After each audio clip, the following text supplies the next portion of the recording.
Hi guys, welcome back to mini blog. So నేనైతే ఈరోజు bread omelette వేస్తున్నా బ్రేక్ఫాస్ట్కి.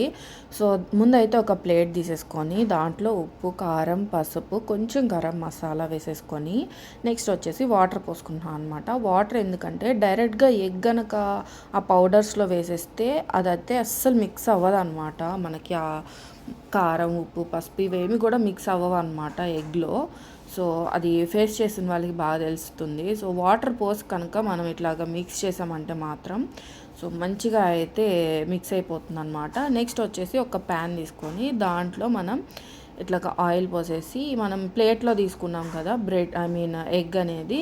సో బ్రెడ్ వచ్చేసి అటు ఇటు ఇట్లాగా మార్చుకొని ఎగ్ అంతా కూడా పట్టే విధంగా ఇట్లాగా వేసేసుకోవాలన్నమాట. ఎక్కువసేపు అయితే ఎగ్లో ఉంచకూడదు అనమాట, లేదంటే లోపల దాకా ఎగ్ పోతుంది. కొంచెం అంటే మెత్తగా ఉంటుంది, కొంచెం నీసు వాసనగా అనిపిస్తుంది అనమాట. నాకైతే అట్లా నచ్చదు.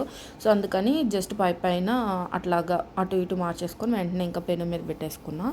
ఇంకా మిగిలిందంతా కూడా ఇట్లాగా బ్రెడ్ మీద సైడ్ కిందకి అట్లా వేసేస్తాను అనమాట.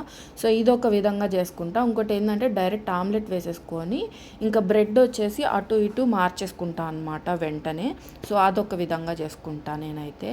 సో ఇది వచ్చేసి నేను లాస్ట్లో కొంచెం ఎగ్ అనేది ఉంటే నేను మధ్యలో పోసా కదా, అందుకని చెప్పేసి ఇట్లా కట్ చేసుకున్నాను అనమాట. లోపలంతా కూడా మంచిగా ఫ్రై అవుతుంది, ఆ పచ్చిగా ఏం లేకుండా అనేది. నాకైతే ఇట్లాంటివి ఏమైనా వేస్తే ఎగ్ స్మెల్ అస్సలు రాకూడదు అనమాట, లేదంటే అస్సలు తినలేను నేనైతే మాత్రం.